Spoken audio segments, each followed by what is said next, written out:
Good evening and welcome to section semifinal night here in Farmington, Minnesota. I'm Karl Warner. You're watching Game Time Media. Tonight for the Rochester Mayo Spartans, it is clear as day. Tonight is their biggest boys basketball game in 6 years. Prior to last Wednesday night, they hadn't won a playoff game since before the pandemic. In that same time, the Farmington Tigers, not even counting consolation games, have won 8 playoff games. Not only that, they have 4 consecutive victories against the Spartans, 2 in the postseason and 2 in the regular season. One thing is for sure for tonight. One of these teams, their season will end right here in Farmington tonight, and the other team will move on to play the winner of Lakeville South and Owatonna in the section final in Rochester next week. Don't go anywhere. We are going to have lots of fun tonight here on Game Time Media. This is the Castle Rock Bank pregame show. Good evening, ladies and gentlemen, and welcome up to the Luther Burnsville Hyundai broadcast booth here in Farmington, Minnesota. My name is Karl Warner. You are watching the Castle Rock Bank pregame show. We are set. Tonight is the night, the section championship. Section 1 title on the line tonight between the hometown Farmington Tigers, the number 1 seed in the Section 1 tournament, and the 2 seed, the Owatonna Huskies. The Farmington Tigers are as dominant as you can be. They've lost 1 regular season game in the last 700-plus days. They beat their opponents by an average score of 15 goals, and they score an average of 19 goals a game. It is very likely at some point tonight that they will score their 300th goal of the season. There are many words to describe this Tiger team. Ferocious, vicious, and dominant. Just a few that come to mind. Tonight, the Farmington Tigers hope to get to state for the second time in their program's history, the only other time in 2022. They have a chance to do it in front of their home fans tonight here in Farmington. You are watching the Castle Rock Bank pregame show here in the Luther Burnsville Hyundai broadcast booth. Let's have some fun tonight. And welcome to Matamidi, Minnesota. Tonight, we're on SCC television, and I'm Karl Warner. Tonight, the spirit of FOCO is alive and well here with the Zephyr family, as tonight we are making up what should have been the homecoming game 2 weeks ago. Unfortunately, a massive crime scene investigation down the street posed enough of a public safety threat that the Matamidi School District had to cancel the game entirely. The Zephyrs were awarded a forfeit victory, and now they come into tonight 5-0 as they face the Tartan Titans. Let's talk about the players to watch tonight. First, for the Tartan Titans, let's talk about their quarterback, the junior Isaac Ooh. He only stands 6 feet tall and 140 pounds. A very small quarterback, but don't be fooled. His elusiveness, due to his lack of size, can be very explosive in the run game, making him a multi-threat on the offense for Tartan.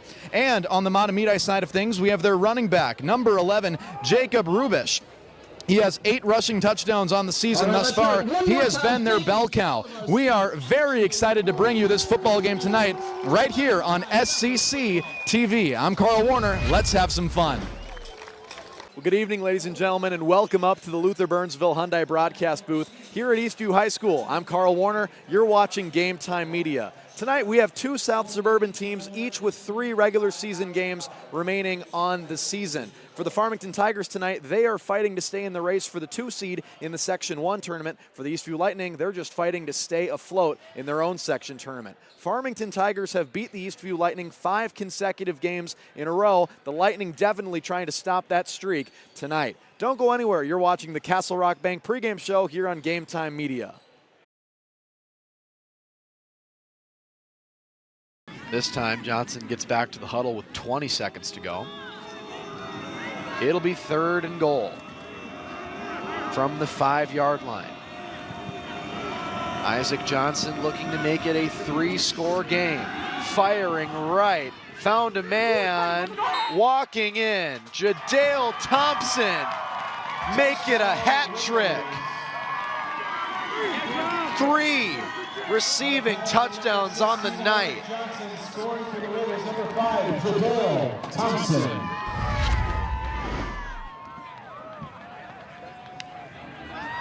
Jadale Thompson slamming on the brakes, throwing Luke Torgrud off of him, and giving this student section for Cretin-Durham Hall a lot to cheer for. Erickson wants to throw it right away, and it's intercepted! It's gonna score! Oh my goodness, what a start! Aiden Anderson, a pick 6 on the first play. Holy smokes. 11 seconds in, and Stillwater's up 6-0. First down after that quarterback scramble. Isaac Johnson has Thompson with him. He'll just use him as an extra blocker, though. And now Johnson throwing left, and it's caught off the bobble. Welk is into the end zone.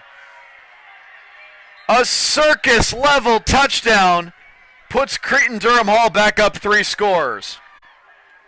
We have some light rain falling on this chilly final day of October 2025. The Witchimidesa gets us started here in Matamidi. This will be returned up the middle. And brought down was Luke Torgrud.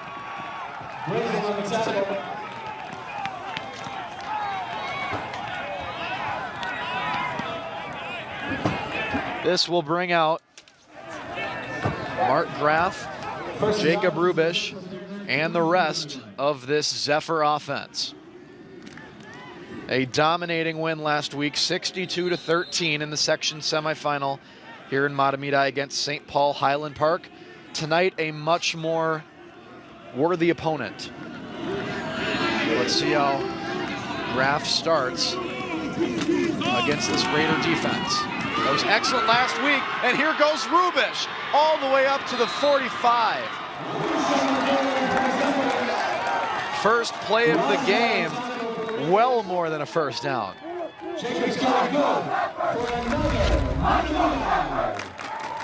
And just look at this hole open up. What a play from that offensive line.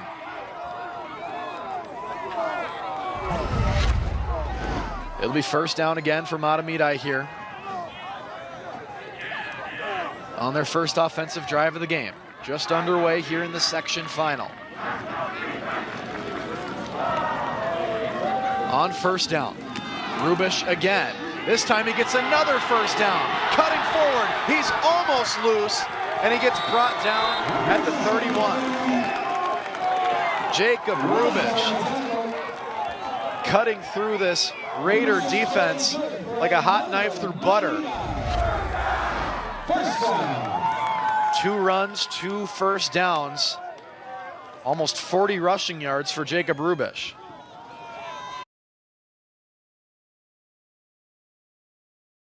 But it's taken away by Wilson. Up the floor we go. Stewart! Rocking the rim! Shot clock is off, 13 seconds to go in half number 1. Wilson, oh! Hang up the phone! Kevin Wilson, and the Tartan Titans up by 26 at the half. Coming unglued. Farmington looking for a takeaway. They won't get it there. Johnson left open, now he passes to Flea. 40 seconds in the game. Tigers looking for a miracle. Lakeville South trying to hang on. 10 seconds on the shot clock. It's Stewart. That may have just done it. 25 seconds, Stewart got it right back. Lakeville South cruising. Will they get it off clean? Yes, they will. Fenske's got it. He's running for his life, and he's not fouled yet. He stepped in the backcourt, wasn't called. He threw it away. It's Peterson. Oh, it's on the ground. 9 seconds. Cale Flees ends up with the ball. Chaos in Farmington.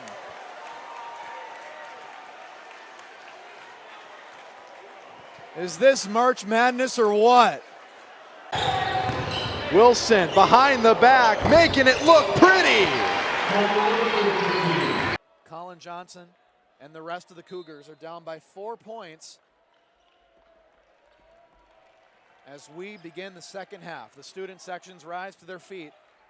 18 minutes to crown a section champion. Who is it going to be?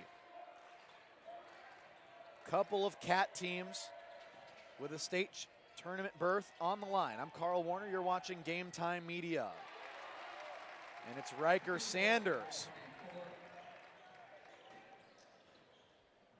We've had 9 lead changes in this game thus far. Max Blandon setting up the play, looking for some help from Sheridan. Swinging it over for Johnson. Fensky. Sheridan couldn't get the rebound. It's Nolan Green instead. Lakeville South. From the corner.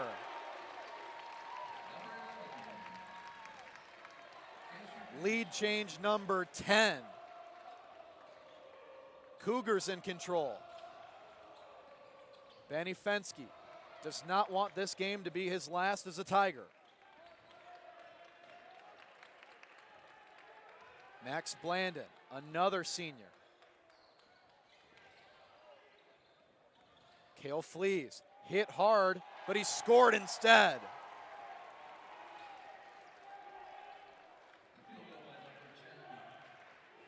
Flees has 10 points to match his jersey number. And a turnover for Blandon. He's got Fensky with him. Keeps it himself, and it's Sheridan.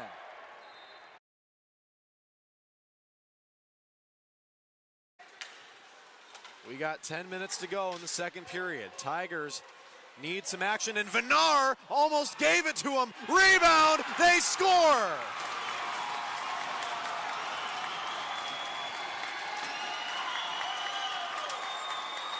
Joe Humbrecht.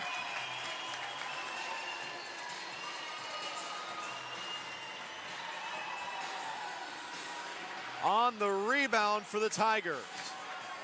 Sherman passes it back. It was blocked. Hanowski's shot didn't make it past the slot. Now here comes Drake Anderson, moving with speed. Couldn't step through. In the neutral zone, almost pickpocketed, and there's a dangerous check there, and we are going to get a penalty called as tensions continue to flare.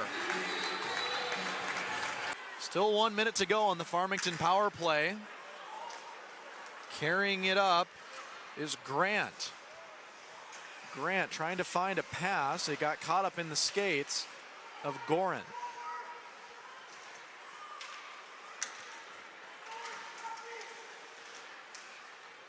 Out to the point. Here's the shot from Rogers. And Farmington strikes first.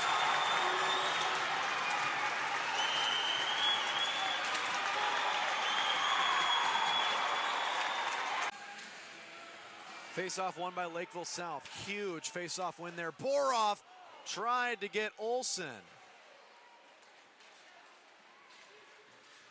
And now Tigers, and they're tangled up with South, and now they're going to pull Bade. Bade is at the bench. Tigers have 6 skaters out there. That one nearly took the redirection they wanted. Empty net for the Tigers. Vinar. Too hot to handle, throwing it back towards LeGrand.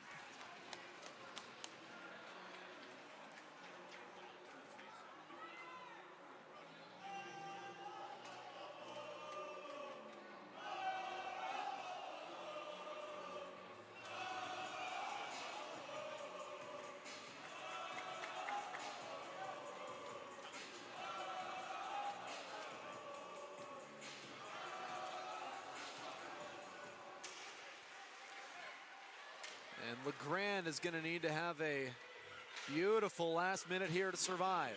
Tigers down by 1 goal, under 1 minute to go. Mason Rogers, his pass sent towards the net, looking for the deflection. Did it go in? No!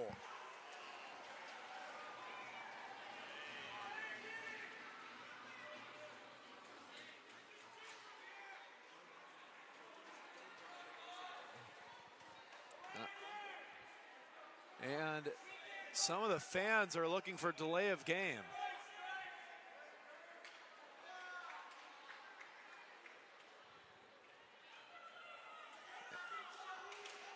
They're not happy about it. Farmington with a major face-off victory. A.J. Vinar slams on the brakes, puts it in the crease, and now a whistle. And what's happened here? Did the net get dislodged again?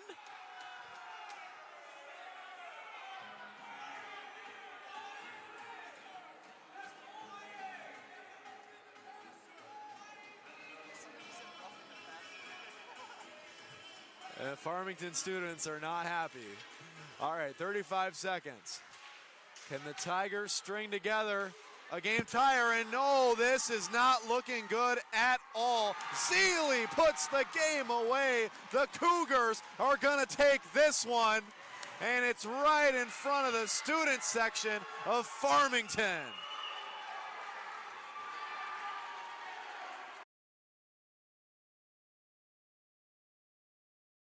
Safford looking for her 9th strikeout of the game. She's got it. Looking. Strikeout number 9 for Safford. Full count now for Gomez. As his teammates encourage him, and Gomez can't believe it. That expression says it all. Up to short, throw home is, oh, he jumped over, he's safe!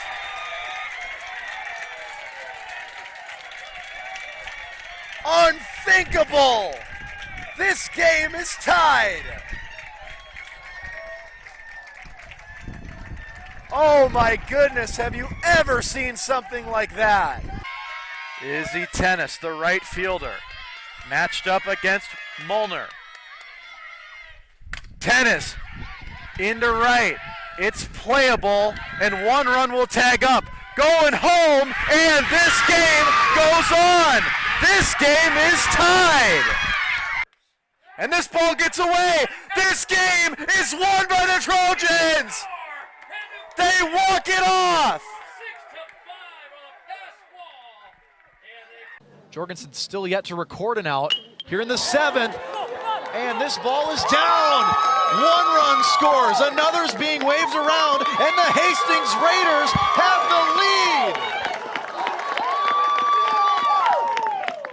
Tartan, the Titans' lead crumbles.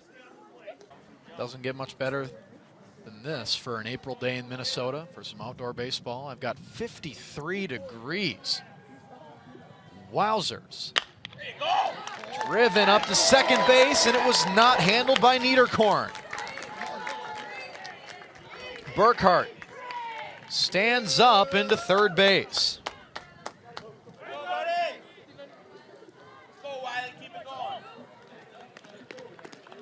So after Moronic retired the first 2 batters here in the bottom of the 4th, the next 2 reach safely.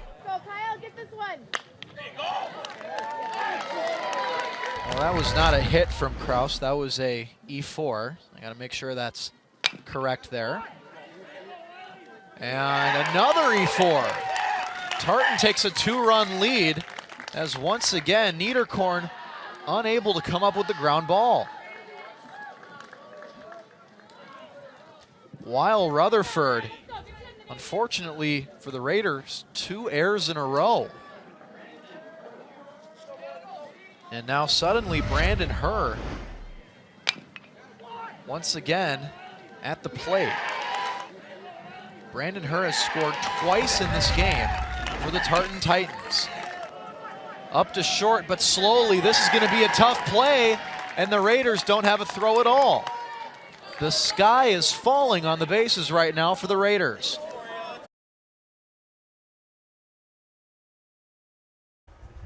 One minute to play as Farmington gets their desired players out there. Now Holmberg has nobody in front of him. There's the pass, spin move, and the goal! Nivola continues his magician work. Okay, 2-goal game. 3rd goal of the game for Parker Nivola in the state championship. Duchild is going to have a kick against Drew Dolan. And this would end what has been a absolutely preposterously insane game. This would send Rosemont to the section final. Duchild scores! Rosemont wins it after all. They're going to the section final, and Apple Valley, their season ends here at the home of the Irish.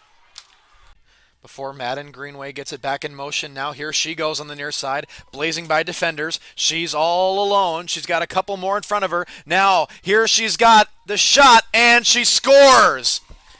50 yards and the finish. Madden Greenway. The highlight reel keeps producing. The state championship game is underway from White Bear Lake High School. What a battle at the face-off X here. I'm Karl Warner alongside Chris Fleck. You're watching the Neighborhood Sports Network. Physicality already between the Farmington Tigers and the Stillwater Ponies.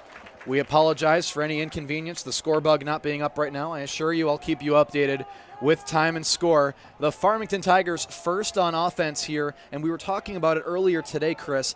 It needs to be said, Stillwater, one of the key ways that they can beat Farmington today is if they don't allow Farmington to kick into second gear as fast as possible. Yeah, I expect Farmington to spin the ball and really try to capitalize on Stillwater trying to get out of position, but they're doing a great job here to start. Nivola, spin move, being so selective. This is obviously the hardest opponent all year the Tigers have faced. And Hennis goes down, and he picks himself back up. Great defensive play, though. They did a great job of collapsing and helping in there. And people continue to just pile into White Bear Lake Stadium today. We may start to see that visiting bleacher full. I mean, our camera angle doesn't do it justice. This home bleacher has thousands of people sitting in it. Hennis passes to Nivola. The Tigers circling, trying to get on the board first. There goes Gilling. Now Vinar has it out in front. What and a save made by Mork. Oh, my. What a player.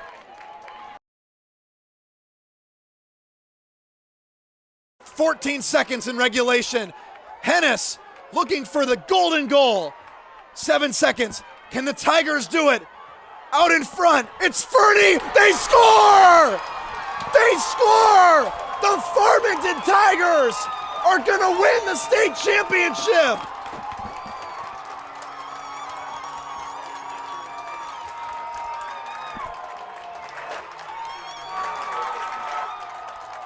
With 3 seconds to go, Brooks Fernie has scored the biggest goal in Farmington Tiger history.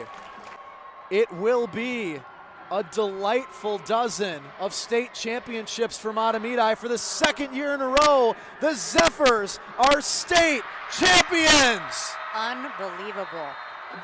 The Farmington Tigers' unstoppable, undefeated season continues. There will be a new champion in Section 1. The Farmington Tigers are going back to the state tournament.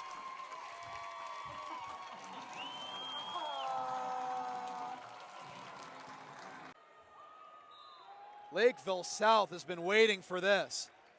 For the first time in 15 years, the Cougars are going to the state tournament.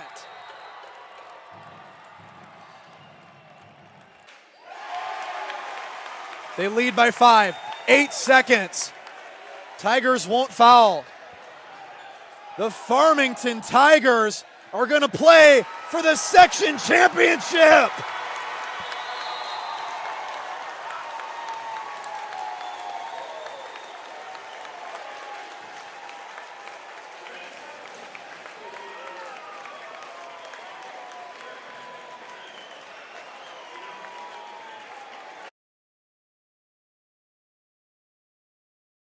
Join me to cover a historic upset in the Minnesota State basketball tournament as one of the youngest professional sports broadcasters in the nation. Today, the Eagles are matched up against the Wayzata Trojans, who have 2 Division I commits in their starting lineup. We are in downtown Minneapolis at the Target Center, the home of Anthony Edwards and the Timberwolves. Every player and coach on each team got individually introduced. The Wayzata Trojans have won 3 of the last 5 state championships in Class 4A, and their University of Minnesota and Iowa State commits were ready to rumble. We finally tipped things off, and Wayzata came out of the gate scorching, up 16-3. In the early stages of the first half, we thought this one was going to be a blowout, as the future Gopher and Cyclone kept putting on a show. The Eagles stayed within punching distance, however, and were only down 6 at the half. And the Trojans probably should have stomped on Apple Valley when they had the chance, because the Eagles just kept fighting. This game was a lot closer than what a lot of people thought it was going to be on paper. And the defending champions were on the ropes with 1 minute to go. They were down 2. Apple Valley finished the upset, and they're moving on to Williams Arena on Thursday in the semifinal. No doubt about it, one of the biggest wins in school history. Make sure you use code Karl on SeatGeek for $20 off and follow for more. Join me to call the state championship of girls high school soccer in Minnesota as one of the youngest play-by-play broadcasters in the nation. I found a ramp to park in about 3 hours before the game started. Left the parking ramp and I was greeted by this. Went inside the Legacy Gate, went through security and up a broken escalator. And down a hallway that's straight out of Star Wars and the Death Star to find this view. Today I am working my first game at an NFL stadium. US Bank Stadium opened in 2016, the home of the Minnesota Vikings. I then took the elevator down to the field level. A little bit of a maze down here, but it was easy enough to find the tunnels. Right here is the visiting team NFL locker room and the walk that Tom Brady took to get to the field in Super Bowl 52. Back up to our broadcast position, this is where we'll be working today. We were working out of a camera well in the 200 level. Today we had a matchup of the champions of Section 5, Blake, going up against the Matamidi Zephyrs, the champions of Section 4. And they were led by their All-State University of St. Thomas commit goaltender Harlow Berger. The Zephyrs defeated the Bears and took home their 12th state championship. After the game was over, we awarded the medals to both teams, and I had a chance to reflect on what a game it was. All right, everybody, game over. Matamidi wins their 12th state championship. Harlow Berger, MVP, whatever you want to call it. One of the most amazing performances I've ever seen. So yeah. See you next time. Join me to call a state tournament high school football game as one of the youngest TV play-by-play broadcasters in the nation. Today we're calling a Class 5A quarterfinal matchup at a neutral site. We are live today at Osseo High School at John D. Hanson Stadium at the home of the Orioles. Heading up to the press box, individual booths, not something I see often, but it was a nice change of pace. Not a bad view at all for today's action. Here's what everything looks like when it's set up. Full team rosters, color page, computer, tripod. We are set to go. Let's head down to the field for warm-ups. Matchup of 2 all-star quarterbacks today for Chanhassen, Nathan Ramler, and for Cretin-Durham Hall, Isaac Johnson. The Cretin-Durham Hall Raiders were eliminated in the state quarterfinal last year. Chanhassen made it to the semifinals. Victory today sends the winner to US Bank Stadium, the home of the Vikings. We had the coin toss and the captains shook hands afterwards. And I recorded a pregame clip for Instagram on the field. Let's head back up to the press box and get this party started. We get the broadcast started with a stand-up shot where I introduce the storylines. And some welcome unusual sights. We had both teams on the hash marks for the national anthems, as well as full team handshakes before the game. We kicked things off and Cretin got out of the gates hot. 10 yards to get the first down. Isaac Johnson. Deep drop. Wants Fearson. Holly dropped it in the bucket. Down at the 10. He's in the end zone. Touchdown Raiders. Chanhassen struck back though. Because of some poor clock management from Cretin, the score was actually 14-13 in favor of the Storm at the half, which was a welcome sight for the packed home bleachers full of Chanhassen fans. They traveled quite well. We got things going in the second half, and Chanhassen never gave the lead back up. It was close till the very end, but Cretin-Durham Hall just could not muster a comeback. The Storm ended up winning the game 23-19 after a safety. For the Raiders, their season is over. The next time the Chanhassen Storm take the field, it'll be at an NFL stadium. On this day at Osseo High School, Cretin-Durham Hall will fall to Chanhassen. Attention, Class 5A. The Chanhassen Storm are going back to US Bank Stadium.